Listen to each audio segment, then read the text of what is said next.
कविता तो बड़ी लंबी है, तो उसमें एक वाक्य है, मोदी की गारंटी का दौर है। मोदी की गारंटी का दौर है। नए भारत की भोर, नए भारत की भोर, आउट ऑफ वारंटी चल रही दुकानें, आउट ऑफ वारंटी चल रही दुकानें, खोजे अपनी ठोर।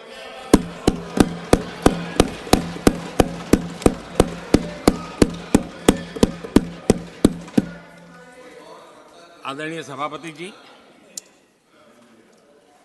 किस प्रकार से देश में निराशा फैलाने का प्रयास, मैं ये तो समझता हूं, जो लोग इतनी निराशा की गर्त में डूब चुके हैं, वैसे निराशा फैलाने का उनका सामर्थ्य भी बचा नहीं है। वो भी सामर्थ्य नहीं बचा। आशा का तो संचार कर ही नहीं सकते। जो खुद निराशा में डूबे उनसे आशा है। लेकिन देश में हर जगह जहां बैठो वहां निराशा निराशा निराशा फैलाने का जो खेल चल रहा है और सच्चाई को नकार करके हो रहा है, वो न खुद का भला कर पाएंगे न देश का भला कर पाएंगे। आदरणीय सभापति जी, हर बार एक ही गाना गाया जाता है। समाज के कुछ वर्गों को भड़काने के लिए बिना हकीकतों को ऐसे वाक्य बोल दिए जाते हैं। मैं जरा देश के सामने कुछ हकीकतें बोलना चाहता हूं और मुझे विश्वास है मीडिया इस ऐसे विषयों पर जरा डिबेट कर ले ताकि पता चले। आदरणीय सभापति जी, यहां पर सरकारी कंपनियों को लेकर हम पर भांति भांति के आरोप लगे। क्या क्या आरोप लगाए जा रहे हैं। सिर पैर माथा कुछ नहीं, बस लगाते चलो। अब देखिए, देश को याद है मारुति के शेयर का क्या खेल चल रहा था। उस जमाने में हेडलाइन बना करती थी, मारुति शेयर का क्या चल रहा है। मैं उसकी गहराई में नहीं जाना चाहता, वरना उनको वहां तक पानी पहुंचेगा कि शायद यहाँ पर करंट लग जाएगा, इसलिए मैं वहां तक जाना नहीं चाहता। आदरणीय सभापति जी, आदरणीय सभापति जी, देश को जानना जरूरी है। आदरणीय सभापति जी, मैं तो आजाद भारत में पैदा हुआ हूं, मेरे विचार भी आजाद हैं और मेरे सपने भी आजाद हैं। तो गुलामी की मानसिकता को जीने वाले हैं, उसके बाद और कोई चीजें नहीं है। वही पुराने कागज लेकर के घूमते रहते हैं।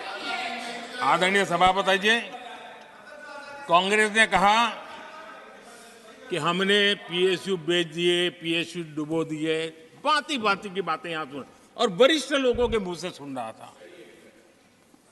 याद कीजिए, बीएसएनएल, एमटीएनएल को बर्बाद करने वाले कौन थे?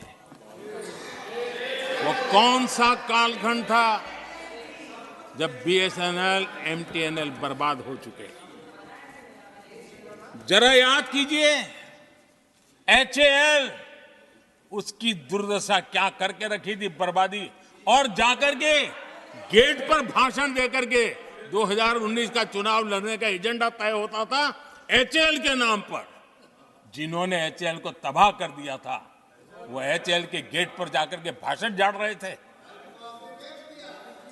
आदरणीय सभापति जी, एयर इंडिया को किसने तबाह कर दिया, किसने बर्बाद कर दिया? यह हालत कौन लाया था? कांग्रेस पार्टी और यूपीए ये 10 साल की उनकी बर्बादी से मुंह नहीं मोड़ सकते। देश भली भांति जानता है। और अब मैं हमारे कार्यकाल के जरा सफलता की बात बताना चाहता हूं। आदरणीय सभापति जी, आज जिस बीएसएनएल को आपने तबाह करके छोड़ा था ना, वो बीएसएनएल आज made in India 4G, 5G उस तरफ आगे बढ़ रहा है और दुनिया का ध्यान आकर्षित कर रहा है। आदरणीय सभापति जी, एचएएल के लिए इतने भ्रम फैलाए, आज रिकॉर्ड मैन्युफैक्चरिंग HAL दे रहा है, रिकॉर्ड रेवेन्यू जनरेट कर रहा है HAL, जिसको लेकर के इतने जो होले चलाए। और कर्नाटका में एशिया की सबसे बड़ी हेलीकॉप्टर बनाने वाली कंपनी HAL बन गई। कहां छोड़ा था, कहां जाके लगाया, हमने पहुंचाया। आदरणीय सभापति जी, एक कमांडो जहां नहीं है, LIC को लेकर भी पता नहीं कैसे कैसे बड़े विद्वत्तापूर्ण बयान देते थे। LIC का ऐसा हो गया, LIC का वैसा हो गया, LIC का यूं हो गया। जितनी गलत बातें LIC को लिए बोलनी चाहिए बोली, और तरीका यही है, किसी को बर्बाद करने, अफवाह फैलाओ, झूठ फैलाओ, भ्रम फैलाओ। और टेक्निक वही है, गांवों में किसी का बड़ा बंगलो हो,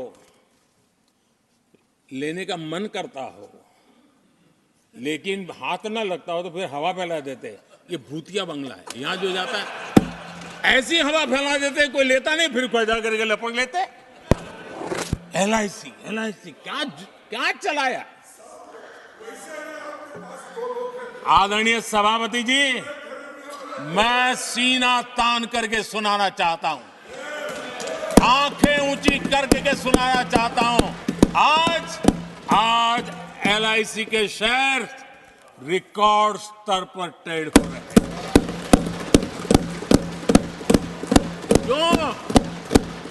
आदरणीय सभापति जी, अब प्रचार किया जा रहा है, PSU बंद हो गए। अब उनको तो याद भी नहीं होगा क्या है, बस किसी ने पकड़ा दिया, बोलो